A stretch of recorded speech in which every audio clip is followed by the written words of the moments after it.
ανάμνηση από αυτή την εκδρομή. Ποια θα είναι η καλή ανάμνηση δηλαδή?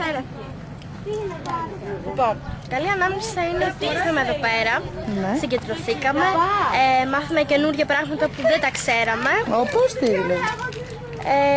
Μάθαμε για τα παλιά τα χρόνια, μάθαμε πώς ήταν παλιά η Ραφίνα και τα σπίτια, μάθαμε την παλιά της ονομασία. Πες τη μας, τη θυμάσαι? Ραφίν. Ραφίν. Η αρχαία ονομασία. Ναι.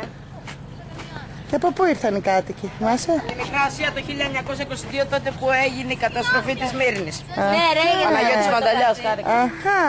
Γι' αυτό το έχεις ανοιχτό. Και εδώ τι είμαστε εδώ, σε ποια περιοχή είμαστε, τι? Είμαστε Εδώ είναι στον Άγιο Νικόλαο. Στον Άγιο Νικόλαο. Τέλεια. Ήρθαμε να δούμε μια εκδρομή στο Αρχισάκι, να δούμε πώς είναι. Ωραία. Να δούμε τη θέα.